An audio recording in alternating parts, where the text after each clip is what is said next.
Bom dia a todos, todas, e ao nosso convidado Santiago Vélez. Vou falar despacio, Sabrina me pode ajudar. É uma charla informal. Santiago, estou muchísimo contenta de recibirte y poder oír de tu trabajo.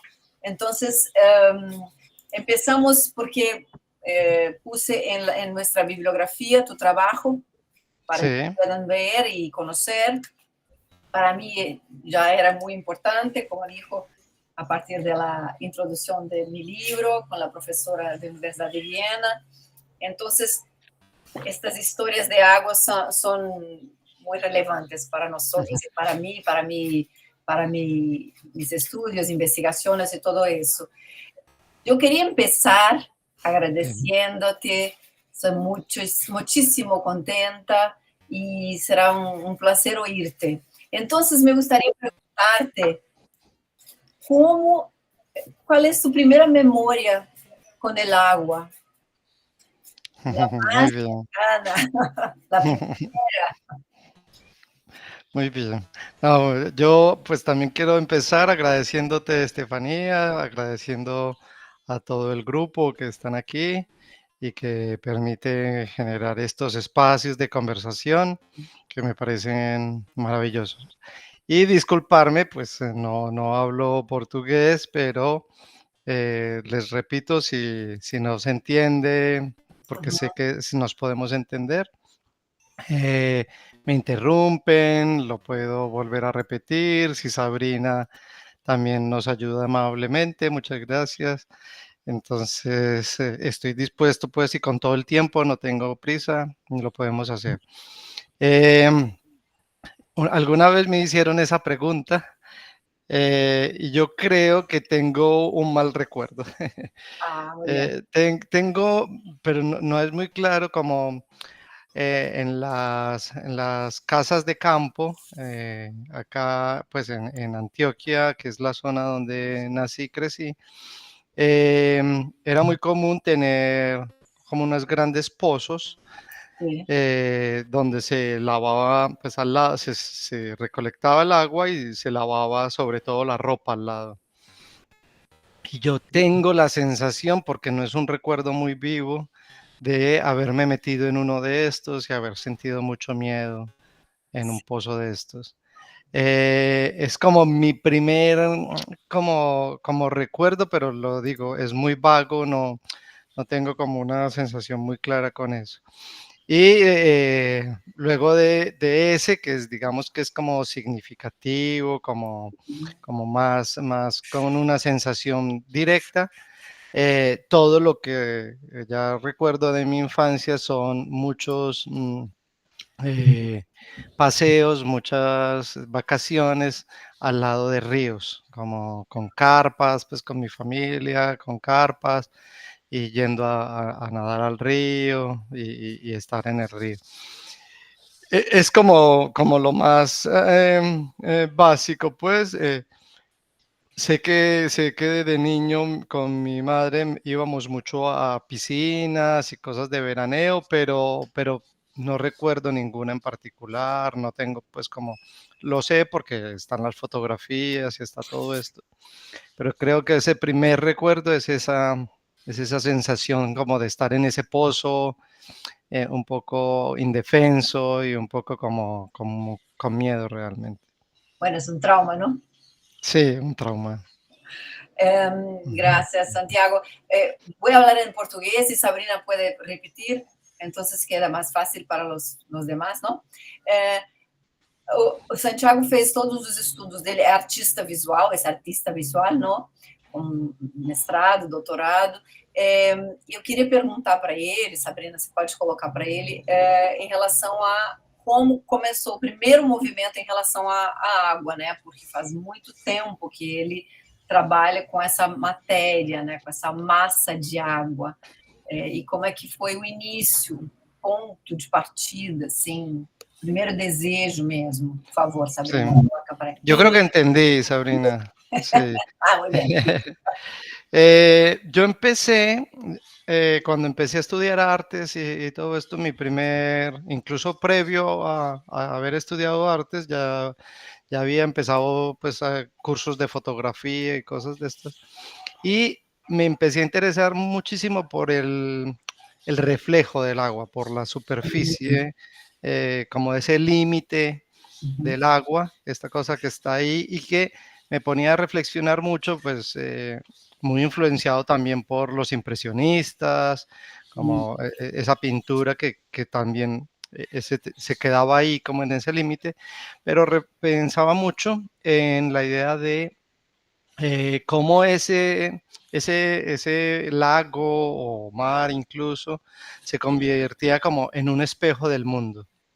Entonces era muy la idea de el agua como reflejo, el agua como un espejo donde se invierte la realidad, se invierte el cielo, empieza a ser parte de la tierra y todo esto. Esos fueron mis primeros acercamientos, muy desde la fotografía, siempre reflexionando con esto. Y en algún momento ya empecé a incorporar el espejo. Ya era como, si necesito la superficie de agua o si quiero hablar del reflejo del mundo, lo puedo hacer directamente con el espejo. Entonces empecé a involucrar esto. Sin embargo, aún hoy que no me sigue fascinando estas superficies del agua, pero digamos que ya no las trabajo tanto, pero sigo pensando que el agua me sigue permitiendo ver un reflejo del mundo desde otra perspectiva.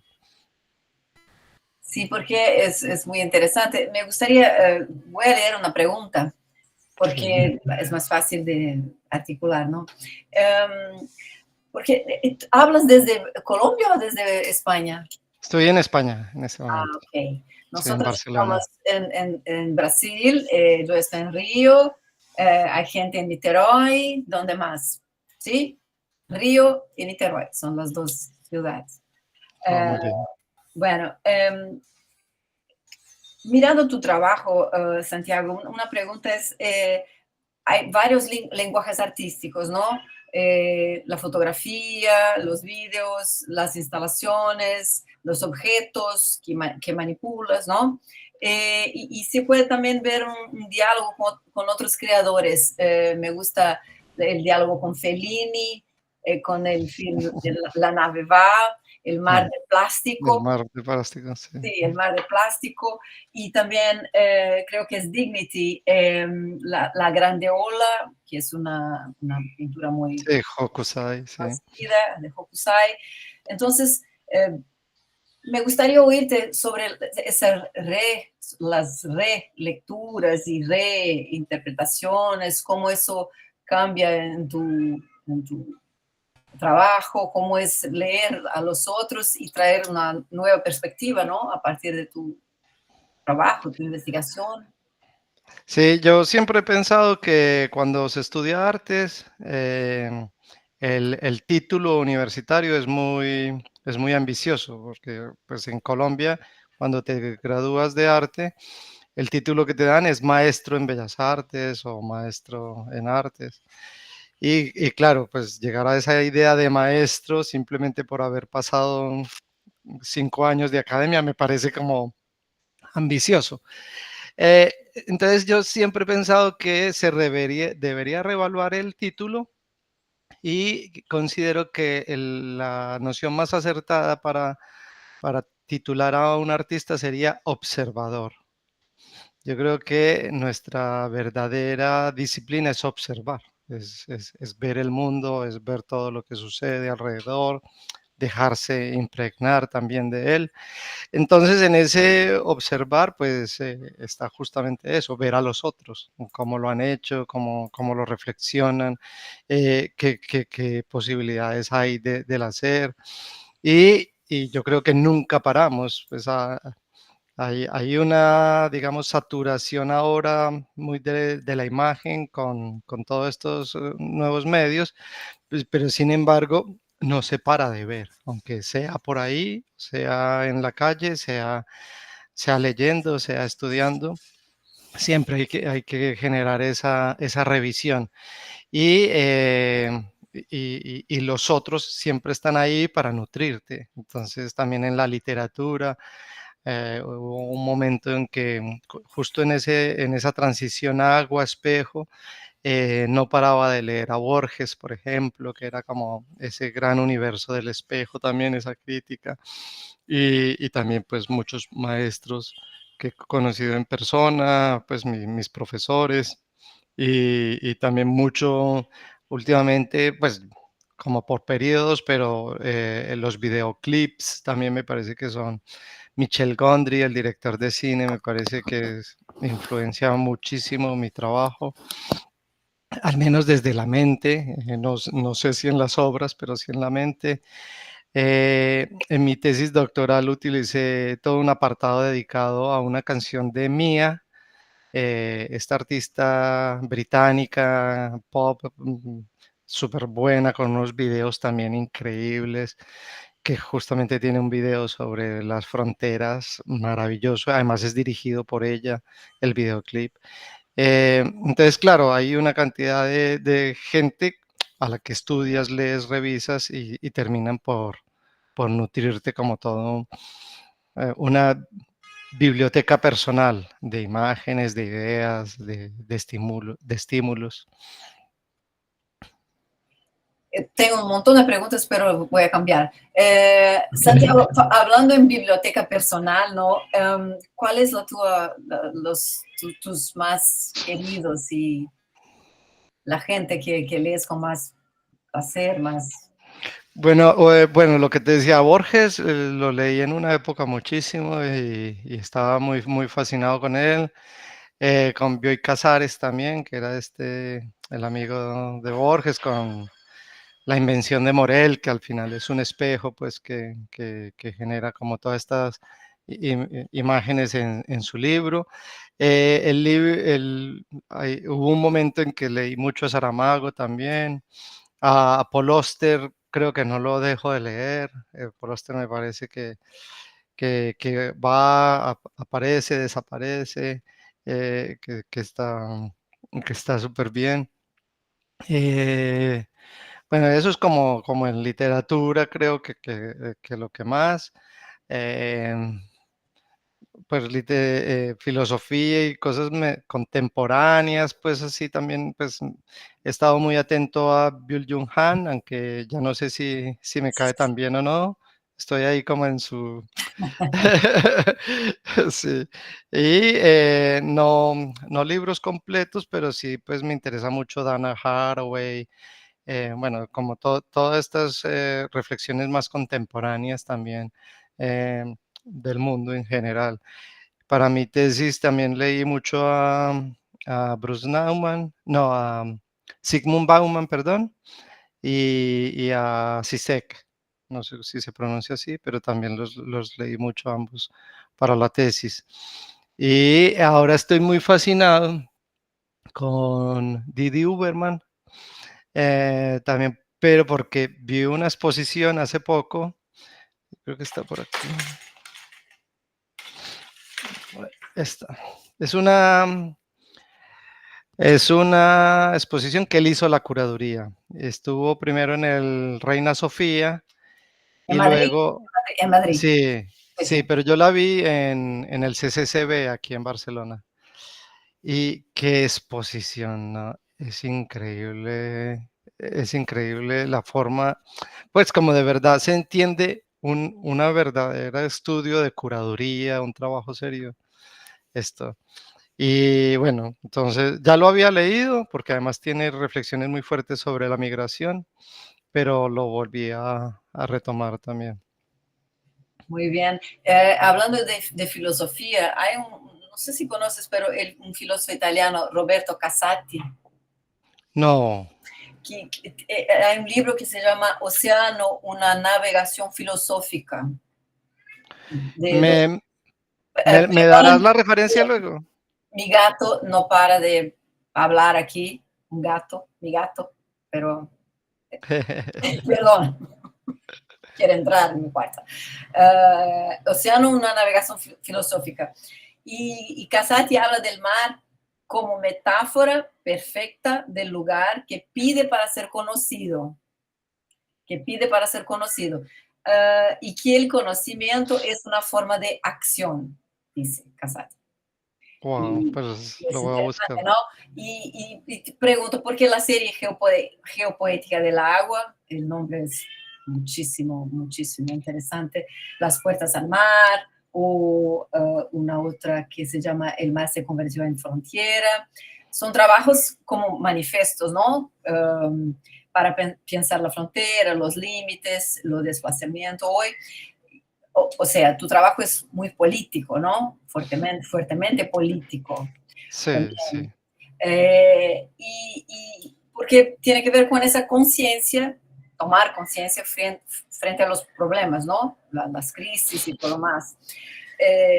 Y siempre me pregunto el carácter utópico de esa forma de arte, si podrías hablar un poco sobre eso para nosotros.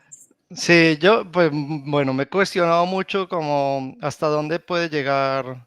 Es muy político, yo quiero que sea político mi arte, pues también habré hecho cosas que simplemente sea el deseo de lo poético, que también es muy válido, pero es verdad que toda esta otra reflexión queda muy desde ahí y siempre me he planteado si debería o no ser más activista.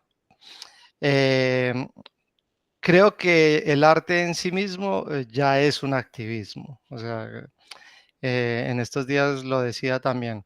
En este momento, eh, tú, Estefanía, generaste el espacio para que podamos hablar de arte. Y si estamos hablando de arte, esto ya es arte.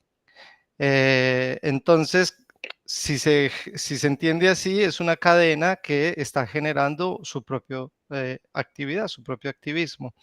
Entonces, digamos que no paso a algo más, eh, digamos, beligerante, porque considero que la potencia debe estar ahí, debe estar en ese nexo político-poético. Y efectivamente, como estoy parado ahí, no deja de ser una utopía, no deja de ser un llamado, las mismas los títulos de estas obras que tú dices, Puertas al Mar, El mar que se convirtió en frontera, todo eso fue que hice un recuento de el periódico de El País de acá de España, eh, desde 1990, cómo estaba titulando las noticias alrededor de los problemas de migración. Entonces, claro, es muy común encontrar en un titular de prensa que diga un inmigrante muerto y 5 desaparecidos, porque es la noticia más significativa. Pero encontré esas otras noticias que no hacían alusión ni a la muerte ni a la persona específica, sino a la metáfora, el mar que se convirtió en fronteras. Puertas al mar es un artículo que dice si hay que ponerle puertas al mar al Mediterráneo para cerrar el problema. O hay otro que incluso es un artículo, pero también es un libro que se llama La frontera de cristal, eh, porque siempre se están rompiendo, ¿no? Entonces todos estos son ya como extracciones que yo hago de informes noticiosos, pero desde otra perspectiva, desde esa otra perspectiva ya de la metáfora y teniendo en cuenta que son ilusiones, son eso, son unas grandes utopías que hay detrás, porque he puesto 3 puertas en 3 mares y no he frenado el problema de la migración, nunca lo lograré.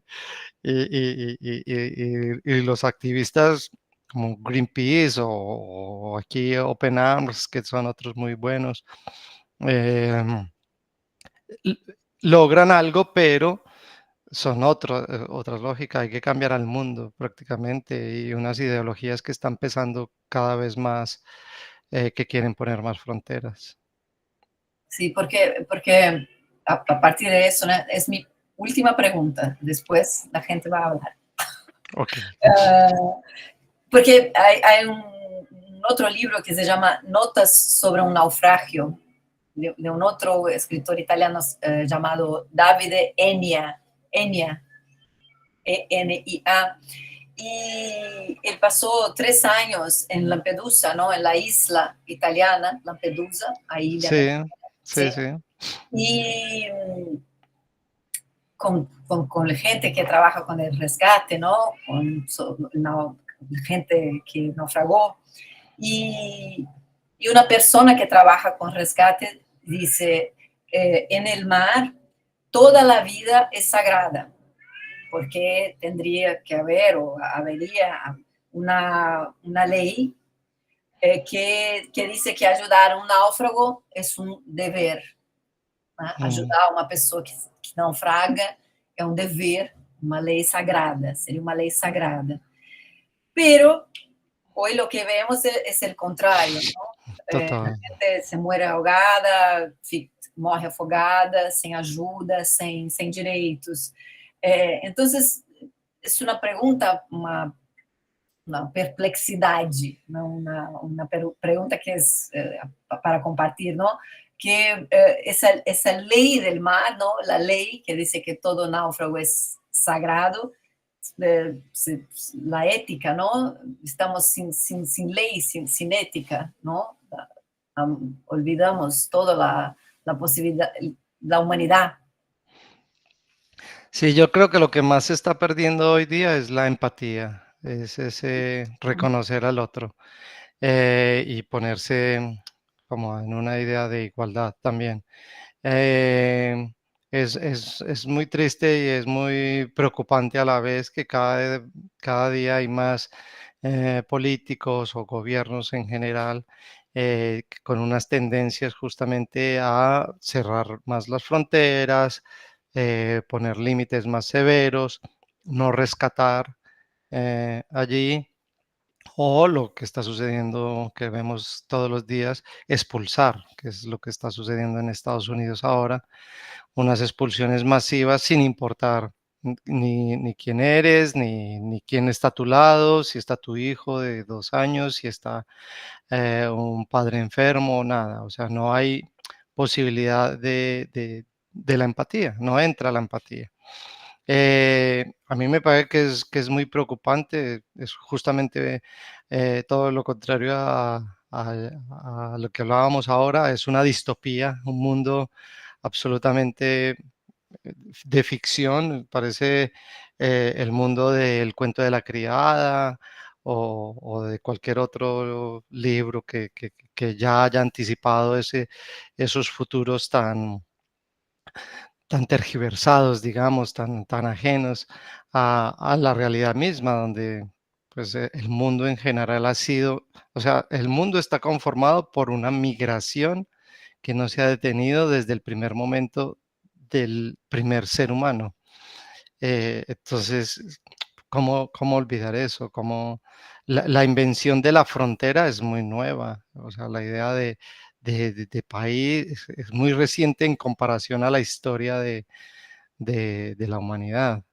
Y más, pues, si nos vamos al mundo, pues, el mundo no nació con esos límites, el mundo nació como una esferita muy bonita que se ha ido con el Pangea se separa y es maravilloso. ¿Y quién va y le pone un límite? Es que no tiene lógica. Y hablando de límites, como colombiano en España, ¿cómo te sientes? Son Pues he muchos sentido años. de todo. También recién me gradué de la universidad cuando estudié artes.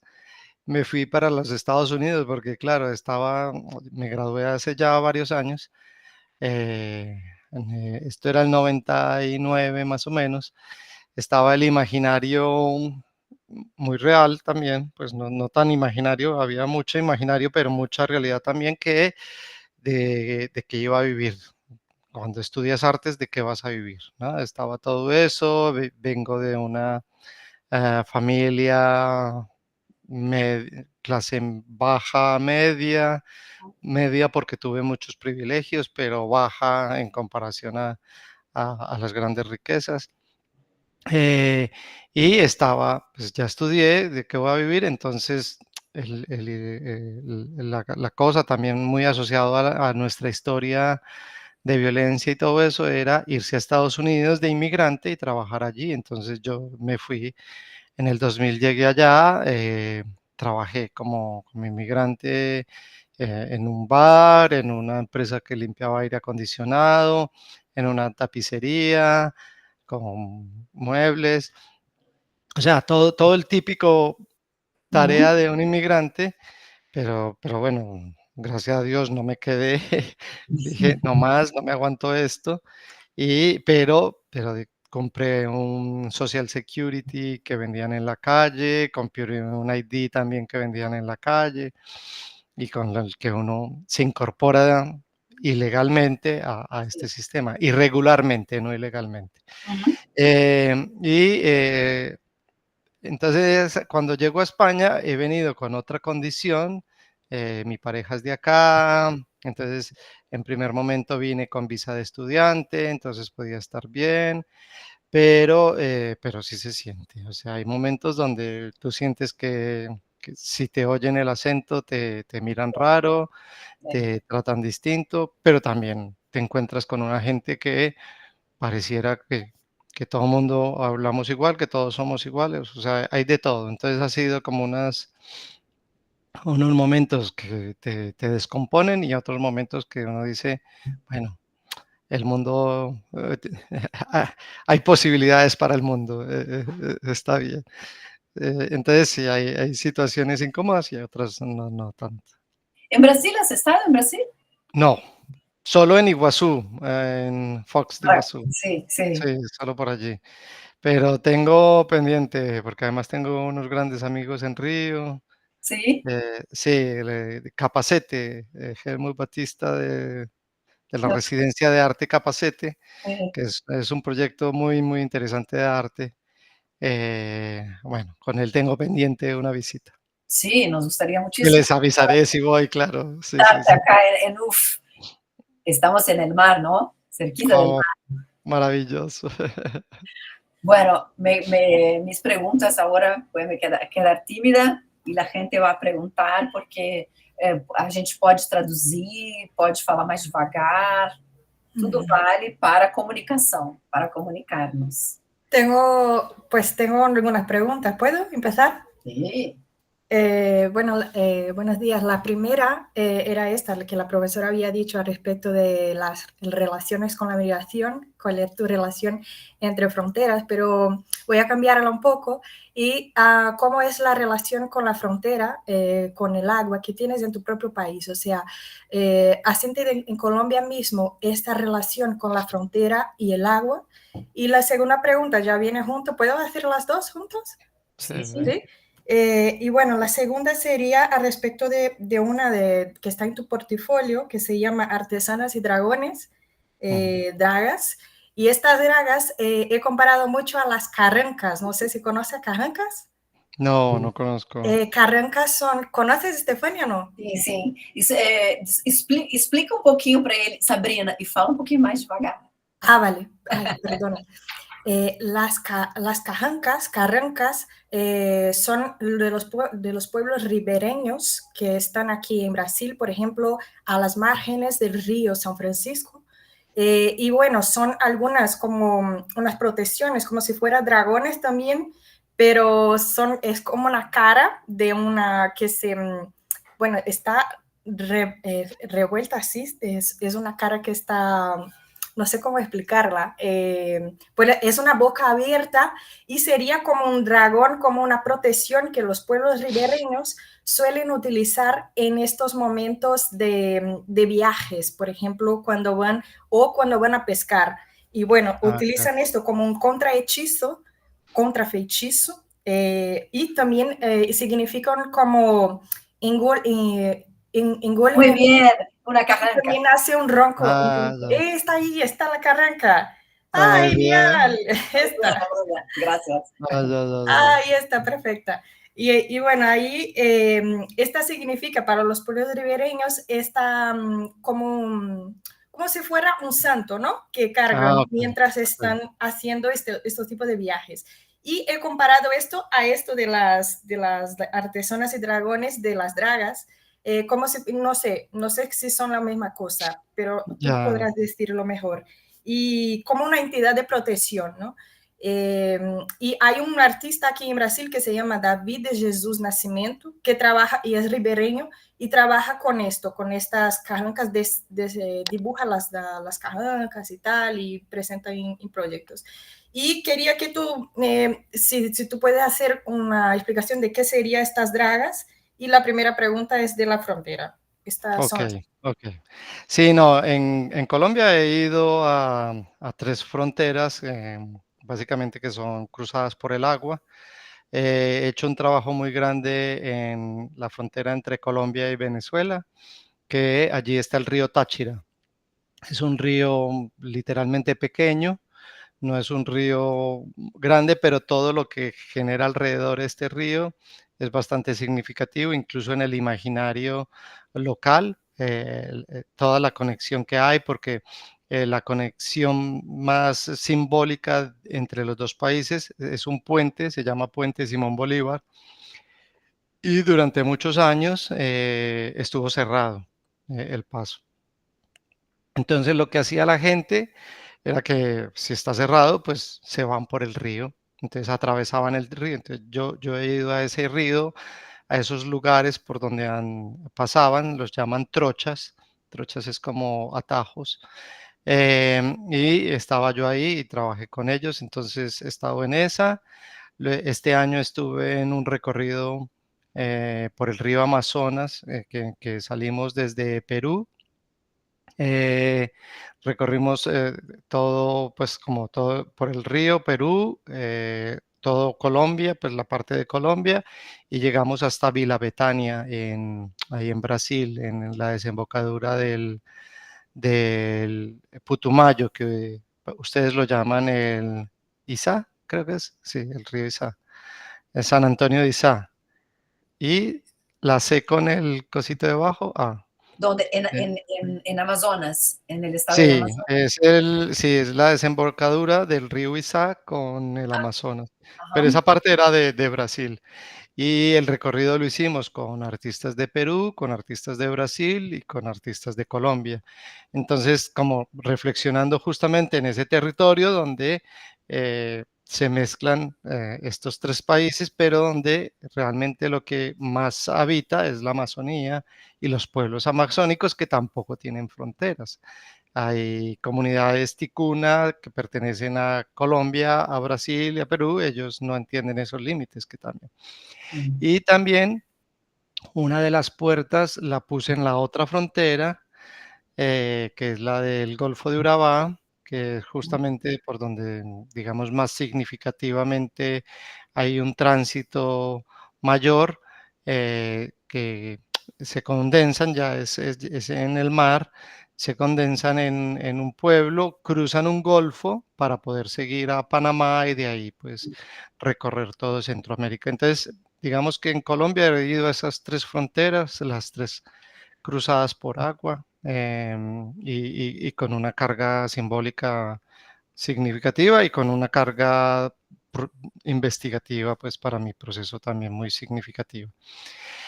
Y esa obra la que refieres de Artesanas y Dragones es muy interesante porque no sé si vieron bueno, tal vez en el portafolio no. El A ver. portafolio estaba disponible para nosotros. Sí, sí, pero quiero ver si hay. No, es que hay un elemento que son unas dragas, ¿cierto? Ujú. Las dragas son unas grandes estructuras en hierro que extraen la piedra del fondo del río. Ah, sí. Son como grandes aspiradoras, muy grandes. Extraen toda la piedra del río, la meten por dentro de la estructura esta y ahí se hace todo el proceso de lavado para sacar oro.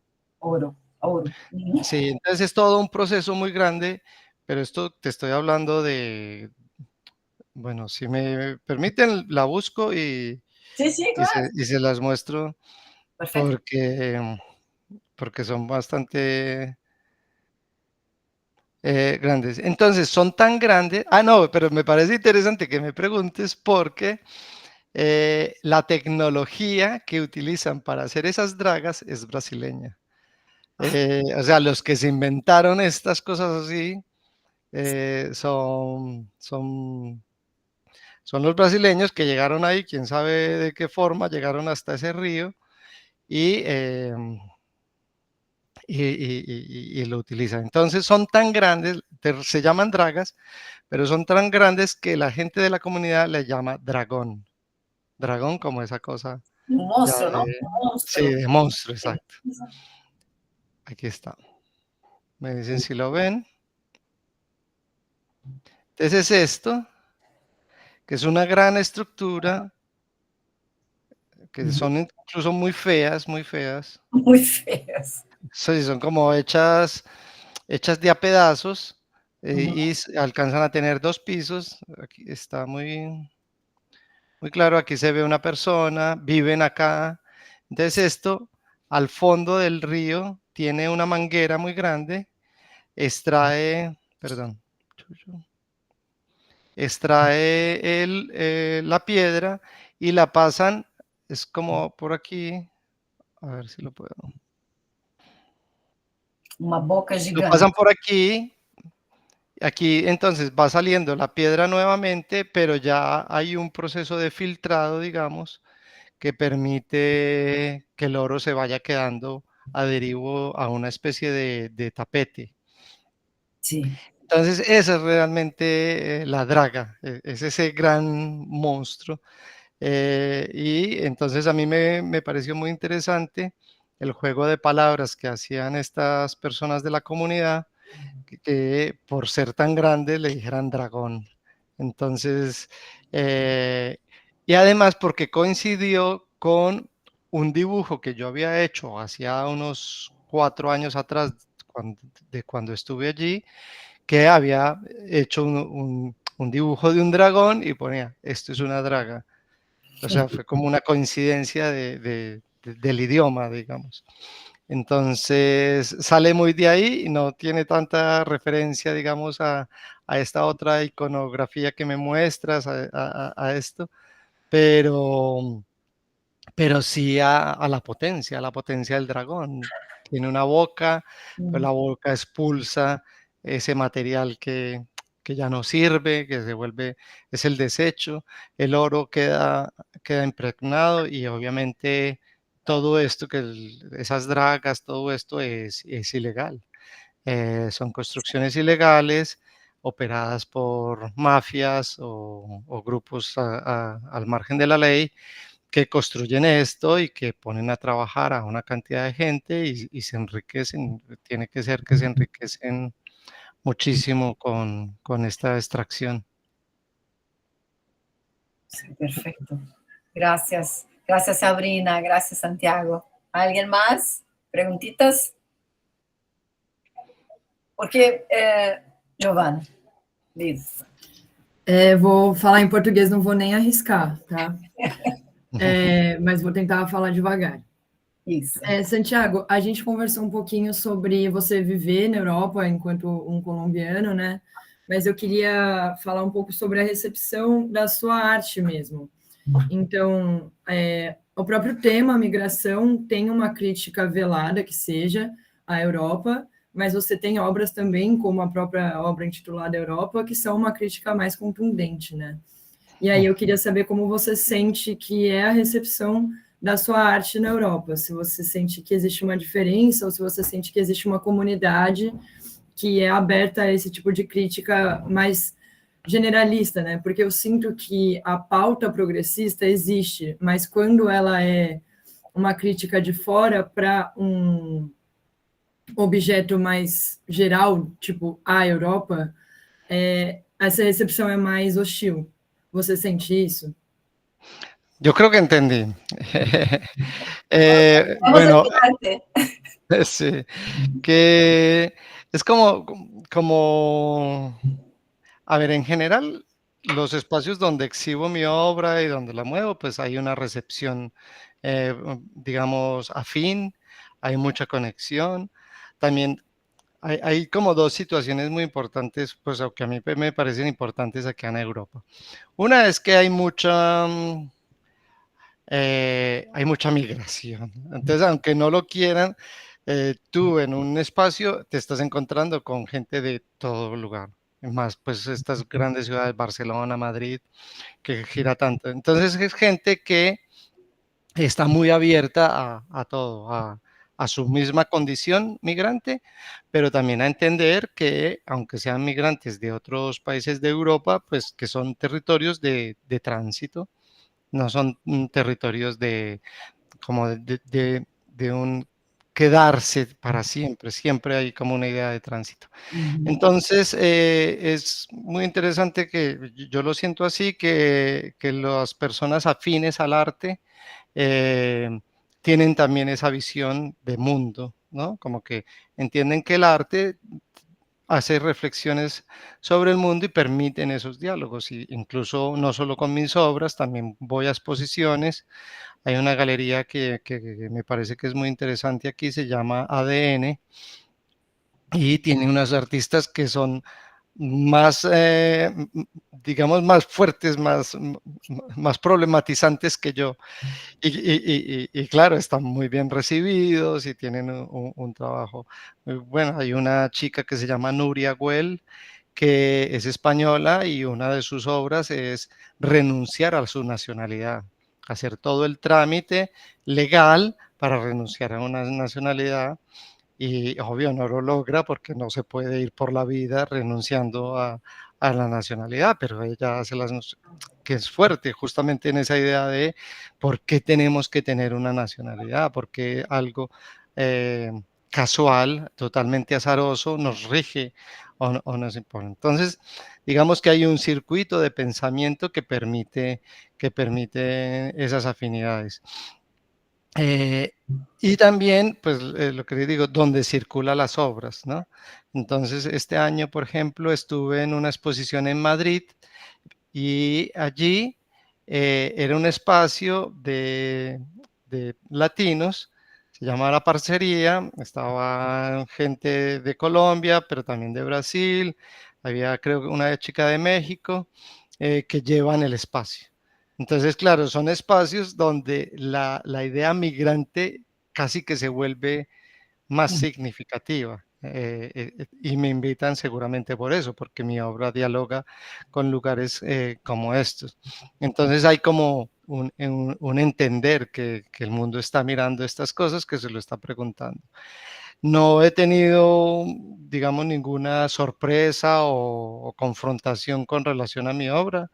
Más bien, pues simplemente si mando un concurso y pues no era lo que buscaban, pues no paso, pero no me lo dicen, no me dicen, bien, no pasaste porque esto, no, simplemente, pero que también hay gustos, hay intereses, hay de todo. Em, Creo bueno, y la otra cosa que sí quería también hacer la sensación, como que es un lugar con mucha migración, con gente de todo, pero también es un lugar con gente, no sé cómo decirlo, pero digamos que yo creo que Europa, la esencia de Europa está cansada, es vieja. Entonces también ahí sí que pesa. O sea, si tú te relacionas con personas mayores, su lenguaje es racista, pero esa es una Europa ya muy mandada a recoger, como que esperando que ya entren las nuevas generaciones porque está muy cansada. Y no deja de aflorar neonazismos también que digamos que se vuelven focos, que en este momento puede ser más de análisis, pero que si sigue este mundo como va, seguirán creciendo, pero que digamos que yo con eso sí me mantengo más al margen y más, con mucho más cuidado, que son más. Sí, porque, no sé, Italia es súper racista hoy, ¿no? Hoy día sí. Hoy España día sí.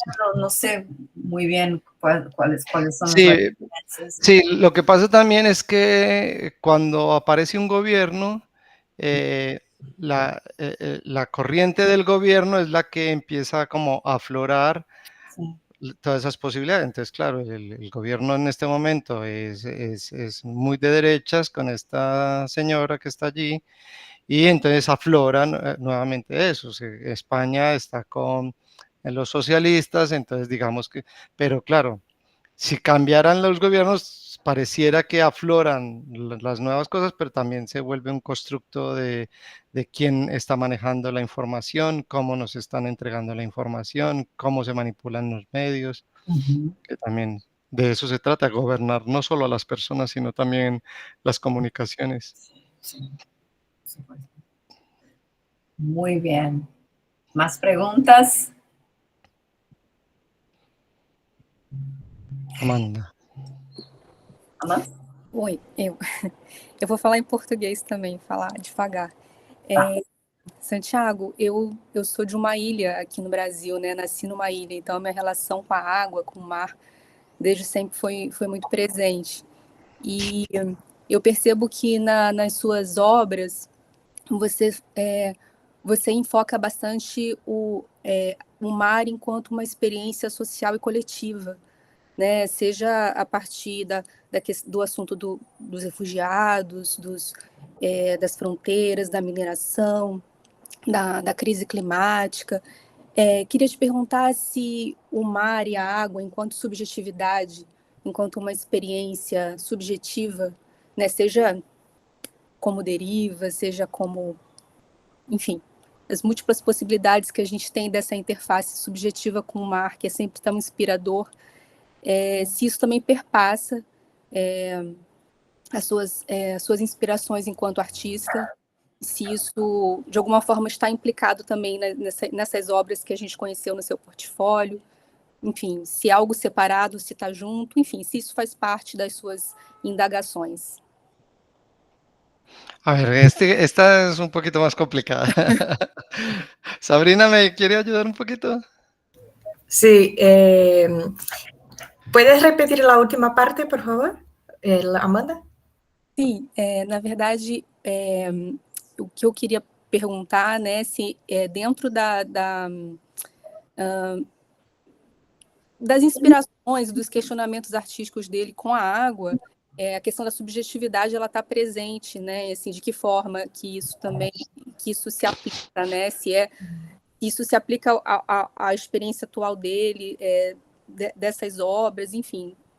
Como que é essa relação subjetiva dele com a água, com o mar? Está preguntando cuál es tu relación subjetiva con el agua, o sea, claro que trabajas una parte de la relación social, geopolítica con el agua, pero pregunta tu experiencia propia como artista y como Santiago subjetivamente, o sea, cuál es tu relación, experiencia personal con el agua. Ok, muy bien. Bueno, yo creo que yo quise ser marinero. Bueno, quise ser muchas cosas. Que ahorita Estefanía me preguntaba por los autores. Hay un escritor colombiano que se llama Álvaro Mutis, que tiene son como 7 novelas cortas de un personaje que se llama Macrol, el gaviero. El gaviero es el que va en la parte de arriba del barco, como mirando pues hacia dónde va. Entonces son 7 novelas de Macrol, de la historia de él, y claro, está navegando sobre todo por río, pero también cuenta pues algunas aventuras en mar. Y cuando yo he leído pues a Macrol, siempre he pensado como, qué bueno estar ahí, qué maravilla hacer esto. Y esta residencia que les dije por Perú, Colombia y Brasil en el Amazonas, que fueron un mes entero, pero obvio, no todo el mes navegando porque hacíamos estaciones pero también esa fue una gestión que yo mismo hice porque quería sentir esa sensación o el viaje a la Antártida, que no sé si vieron que hay todo un apartado muy fuerte de la reflexión medioambiental que, digamos, logré constatar con el viaje a la Antártida, y mucho del viaje a la Antártida es esa experiencia navegando. Entonces creo que mi relación más profunda con el mar es pensar en la posibilidad de viajar, bueno, no solo mar, río también, de ser un navegante de río o de mar. Y ya lo otro que sugiere eso es justamente, que es lo que más me pregunto, es como cómo se usa el tiempo cuando se está en el mar. Entonces, digamos que es un viaje que puede durar, no sé, 15 días. 15 días, ¿qué piensa uno cuando lo que estás viendo es el infinito? O incluso en un río, cuando son tramos de días con meandros donde hay que estar entre atento, pero también es como una especie de ensoñación, como... Entonces sí, yo creo que mi relación más profunda es buscar esa idea de una conexión casi espiritual con ese tiempo del transitar por el agua. ¿Y puedes contarnos un poquito sobre la expedición antártica? Sí, he ido 2 veces.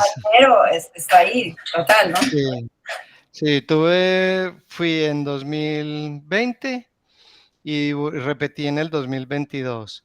Colombia no tiene base, entonces cada vez que fue la primera vez a una base ecuatoriana y la segunda vez a una base coreana. Colombia lo que hace es que genera vínculos y acuerdos con otros organismos y estos nos invitan pues como a alojarnos y estar ahí. Eh, bueno, esa puede ser toda otra conversación. Es una experiencia absolutamente increíble. Eh, pues es un territorio que está consagrado como un lugar de paz y ciencia.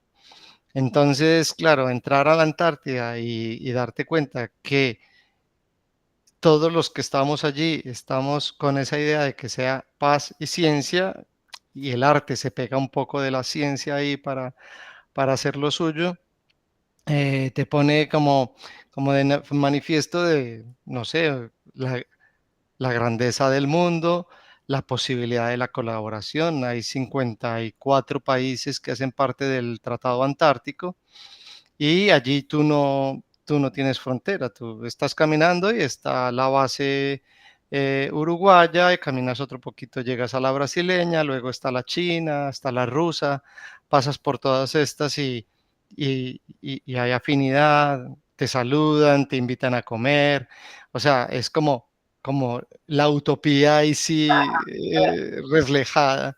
Sí.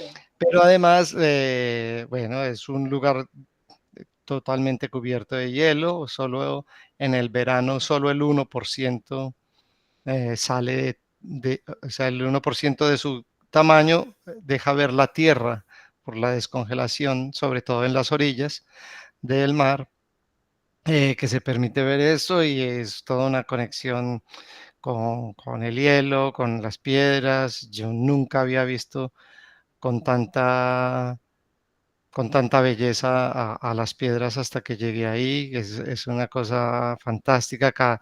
O sea, como se congelan y se descongelan todo el tiempo, entonces tienen unas cualidades muy distintas a la idea de piedra como conocemos. La misma nieve, los animales son fantásticos. Los pingüinos son la cosa más hermosa, los lobos marinos son bellísimos, pero dan mucho miedo. Bueno, es todo una cantidad de sensaciones fantásticas y también que ya es la realidad que sí se puede percibir los efectos del cambio climático. Es decir, uno allí puede decir si se siente el cambio climático, si se está descongelando, si hay factores de riesgo, o sea, es como el lugar de poner en evidencia la realidad, todo esto que también muchos son negacionistas y nos dicen todo el tiempo, no, esto es un ciclo normal, no es tan normal, no. Hace parte de un ciclo, sí, pero no tan normal, está muy acelerado. Entonces, poder constatar eso y también poderlo contar y narrar te pone de manifiesto otras verdades, ¿no? Otras emociones. Cuando iba a ir la primera vez me dijeron que era como ir a la luna. Y yo, no, que están exagerando, pero uno va y sí es como, o sea, es muy distinto, es como una desconexión total, es muy especial. Es un trabajo muy fuerte, ¿no? Porque es desplazarse y una mirada antropológica todo el tiempo, ¿no? Todo el tiempo, Poner el sí. cuerpo todo el tiempo, como en las puertas al mar, en estar ahí adentro, ¿no? Sí, sí, sí, sí. Mojándose y poniendo las manos. Es muy fuerte, ¿no? Como para el cuerpo todo el tiempo. Sí, sí, hay que hacer un curso de preparación. Digamos que yo soy disciplinado, entonces yo seguía las normativas pues, del curso. Entonces, no hay como un momento en que uno diga, hay peligros, pero si uno cumple esta normativa, no se siente el peligro. Las estructuras, las bases, las personas que están ahí, todos están para que tú estés bien, para que tú estés seguro, entonces también hay mucha tranquilidad con eso, como que efectivamente te puedes sentir respaldado, si vas a salir, sales con un radio, un walkie-talkie, tienes que salir acompañado siempre, cada hora tienes que reportarte si estás bien o no, pues con esto, te, te envían con alimentación, o sea, si tú vas a hacer una caminada de 3 horas, te dan chocolate caliente y entonces es como que siempre se está bien y hay momentos duros, pero más el clima, pues sobre todo da tan fuerte, ¿no? Como que golpea, cambia muy rápido, estás como, hay un sol muy bonito y de un momento a otro ya no ves nada porque te tapó una neblina impresionante, entonces como mantener la calma. Y lo que les decía, moverse en barcos y Zodiacs por allá es increíble, pues porque el frío es mucho, pero si no, uno todo el tiempo estaría navegando. Son aventuras, ¿no? Sí, sí, sí, todo. Y bueno, yo lo que hice, sobre todo la primera vez, estaban varios científicos, entonces había un glaceólogo estudiando los glaciales, había 2 oceanógrafos, había un geólogo, había 2 físicos. Entonces lo que hice fue como acercarme a ellos, entender su investigación para que también me sirviera para generar mis aproximaciones ya desde las obras. Entonces, encontrarse a estas personas con estos estudios es muy enriquecedor, saber que el geólogo está buscando el origen, ¿no? El origen del mundo, o sea, cómo se rastrea. Cuando la Antártida seguramente estaba ubicada en otro lugar del mapa, ¿no? Cuando estaba, quién sabe. O toda esa reflexión del polo sur, pues que también es un lugar físico, pero también es imaginario porque hay una idea de magnetismo que es muy rara, es muy incomprensible, allá todo eso cambia, la posición del sol, los físicos estaban mirando porque nuestros países que están tan cerquita a la línea del Ecuador, pues el sol siempre nos da así, pero allá el sol es tangencial. Entonces esa idea del sol tangencial, cómo influye la radiación, bueno, unas cosas fantásticas, fantásticas. Perdón, mucho sonido acá en mi ventana. ¿Y tu próximo proyecto se alimenta, está conectado con esa experiencia, no? Parece. No, estoy trabajando 2 cosas. Una tiene que ver con mi experiencia en el Amazonas, que tiene... leí un libro de una brasileña, Elaine Brum, es una periodista brasileña. Periodista, Sí. ¿sí? Eliane Brum. Y sí, ella habla en el libro de un concepto que ya lo había leído algo, pero no, digamos, tan enfáticamente. Es un concepto que se llama ríos voladores. Y es que toda la exudación de los árboles, incluso es más grande, si se midiera por caudal, es más grande lo que hay condensado en las nubes que lo que lleva al Amazonas. Entonces estoy trabajando un proyecto que se llama Lluvia de Ríos Voladores. Si me permite, Santiago, te voy a dar un libro que se llama Erva Brava. Hay un cuento que se llama Ríos Voadores. Son los ríos voladores de Amazonia. Ay, bellísimo. ¿Me lo puedes? Sí, te Sí, voy a enviar. Sí, sí. sí, tú y yo ya tenemos que seguir conectados. Bueno, con todos si quieren, que estoy... Entonces, porque los ríos voladores hay una instalación, ¿no? Hice hice un primer, digamos, ensayo, boceto, que expuse hace pocos meses en el Museo de Antioquia, pero la idea sí, o sea, la idea es crecerla a nivel de instalación. Incluso por aquí tengo, es un poco con esto, que son materiales muy de allí, ¿no? Como este, que es el que utilizan para beber, Sí. que en Colombia se llama totumo. Toma el mate. Sí, ese, que es este. Sí, cabaza. Eso. Y este es el material que utilizan para todos los tejidos. Incluso lo encontramos tanto en el Perú, en Colombia y en Brasil lo encontramos. Se llama chambira. Y entonces, claro, esto me sirve para pensar en esa idea de gran nube, de lluvia. Bueno, estoy ahí jugando un poco con esto. Y aquí, que es un trabajo en proceso, porque ya digamos que hice ese acercamiento, quedé contento, pero lo quiero crecer, lo quiero llevar pues como a un nivel, con unas fotografías también bueno, que ya vieron que me gusta mucho la relación con la fotografía, y los objetos, tengo unas fotografías de esas lluvias, es que esa lluvia allí es espectacular, es otra cosa. Entonces creo que la instalación puede contener todos estos elementos de una manera interesante y potente. Y aquí quiero empezar un proyecto con un material que es una caña, que es una planta invasora, pues, pero aún así es una planta que se utiliza muchísimo para techos, para construcción, para canastos.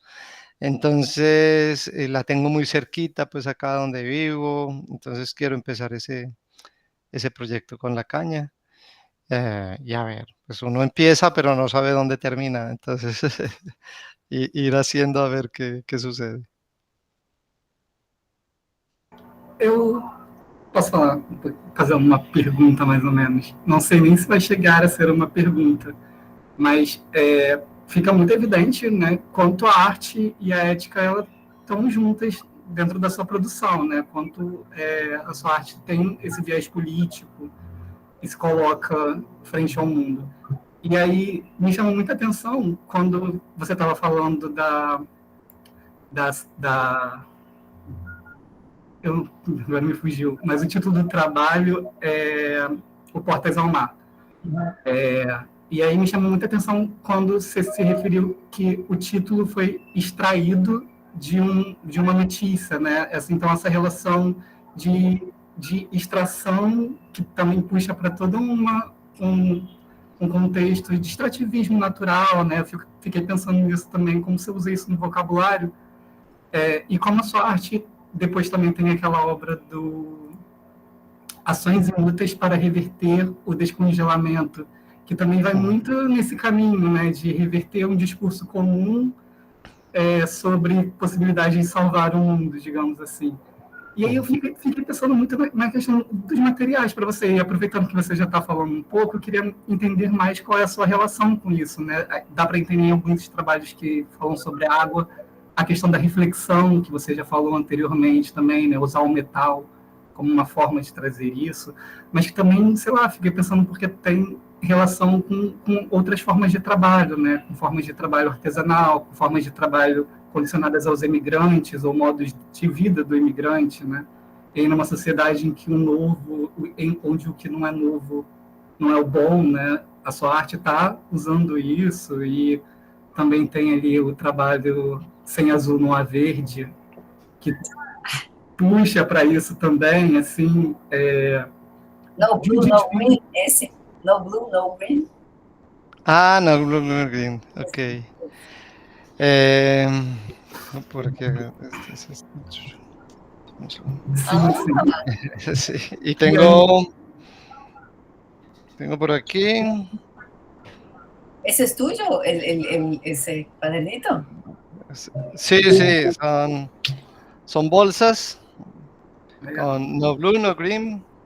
Bueno, estoy ahí, lo que les digo, uno empieza pero no sabe dónde termina, ¿no? Como que se vuelve... bueno, muchas cosas, Mateo. No, pero bien. Bueno, la primera parte tal vez no la entendí muy bien, lo de las acciones inútiles para revertir el descongelamiento. Esa, personalmente es un trabajo que me gusta muchísimo. Primero porque supuso un reto muy grande. De algún modo es un performance. Son 10 en total, son 10 acciones las que he hecho. Entonces, digamos que son 10 performances que yo no los había, la idea de performance no la había concebido en mi propuesta, entonces digamos que esto me supuso eso, también me supuso el reto de trabajar con lo que tenía a la mano en la Antártida, que eran los hielos propiamente, como, bueno, los hielos, los pingüinos que también hicieron parte en una de las acciones, que era enseñar sobre medio ambiente a los pingüinos. Entonces me voy detrás de ellos leyéndoles una cartilla para niños sobre medio ambiente.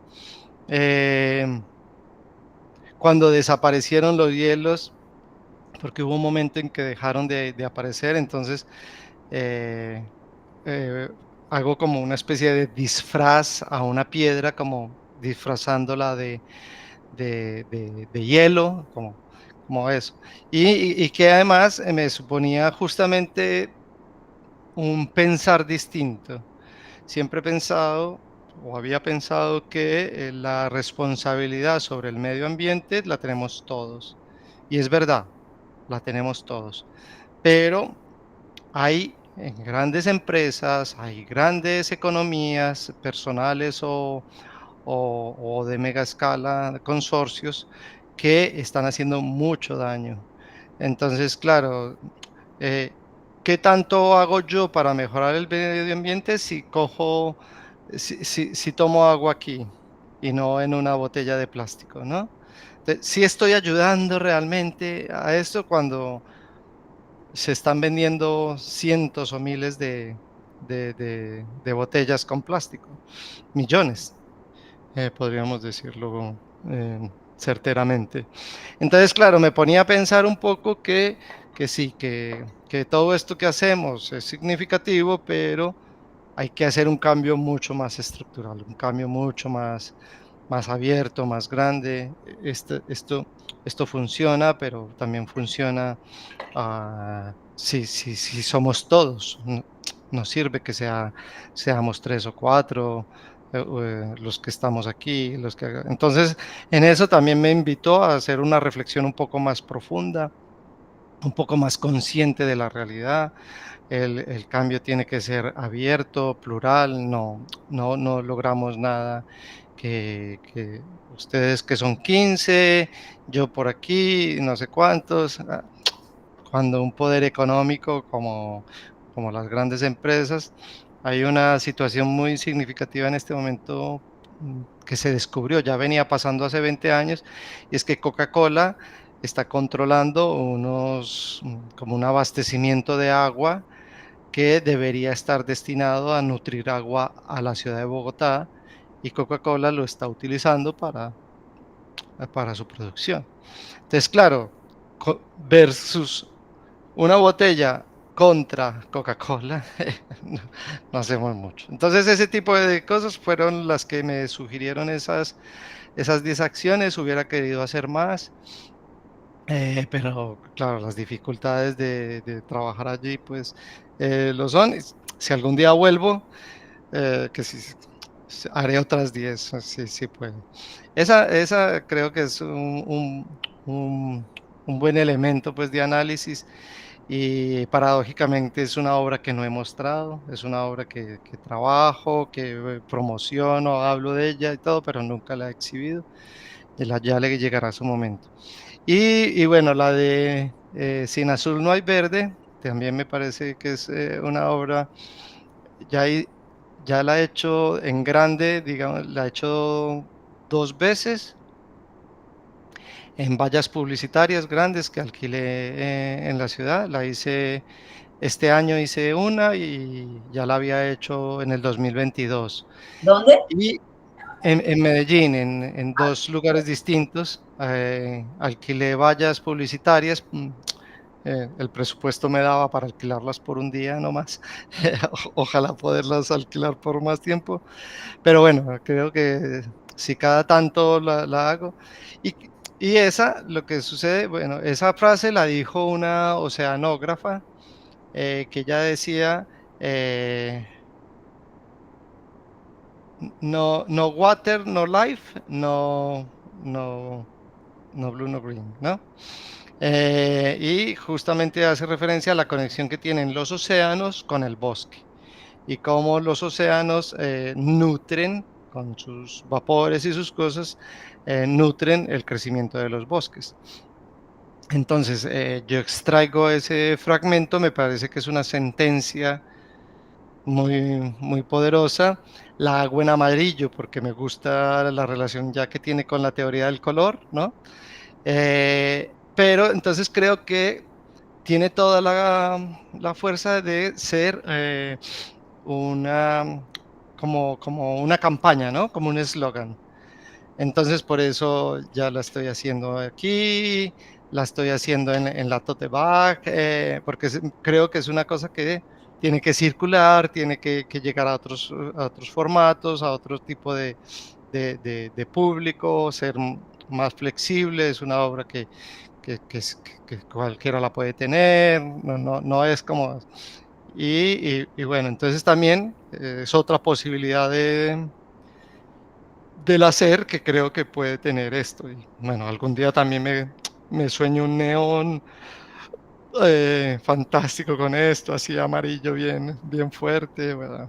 Esos deseos, esas cosas que quedan por ahí. Y no sé, había una parte inicial que tal vez me perdí un poquito. Nossa, é difícil até para eu recuperar agora, Santiago. Bueno, desculpa. Mas tá ótimo, super foi bom. Eu acho que era sobre os materiais mesmo, essa questão, a sua relação com os materiais, né? Porque você usa tudo, né? Sabe, muitas possibilidades mesmo. Mas acho que você falou. Sí. Bueno, es que los materiales me parece que, bueno, me gustan mucho los materiales, me parece que son fantásticos, que tienen todas las posibilidades. Me gusta mucho cuando hago los viajes, esto que les decía con el hielo, pues si el material es el hielo, pues es el hielo, ¿no? Como que eso que está ahí.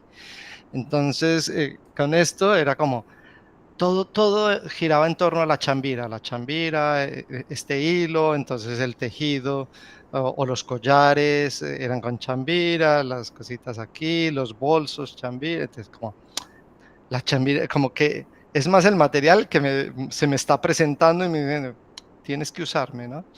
Pero además de eso, pues todas las otras posibilidades pues de los mismos materiales, lo que dan, pues cómo la gente los empieza a utilizar. Hay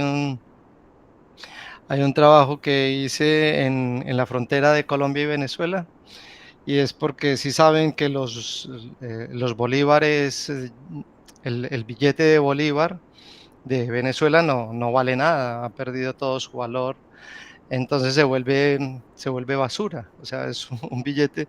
Entonces hay gente que los usa para hacer artesanías, entonces hacen bolsos, hacen...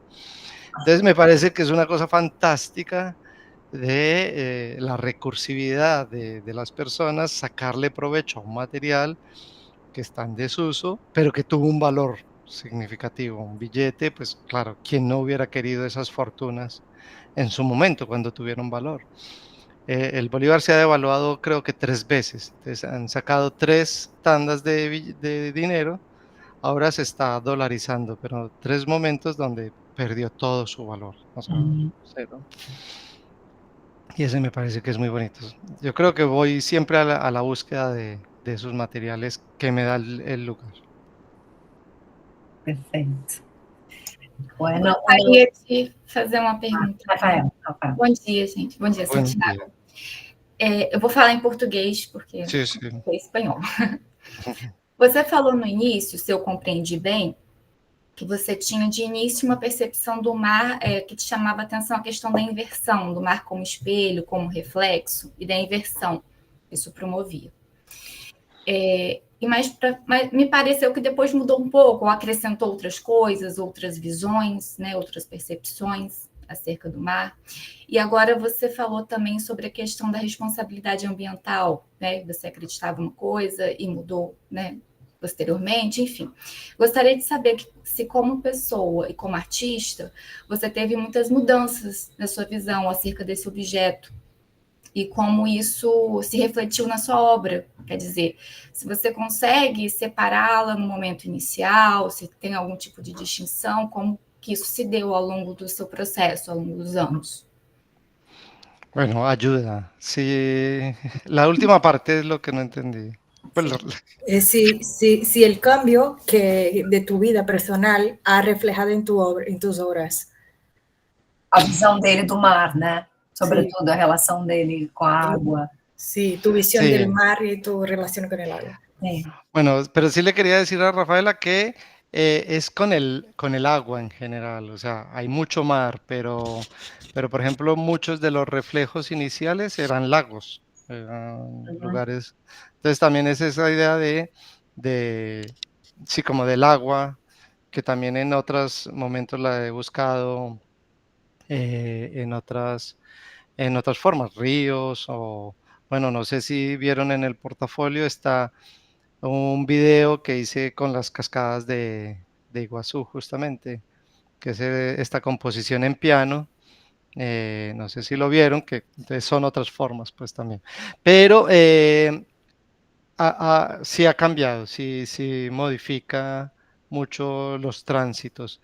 Hubo un momento en que viví en Buenos Aires un tiempo y en esa idea de moverme, de irme,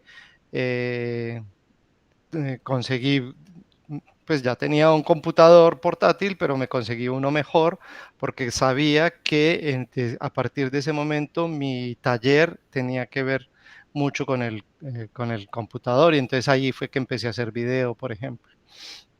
Fue ese momento donde yo dije, la posibilidad del video, tengo que tenerlo a la mano porque no voy a tener las facilidades.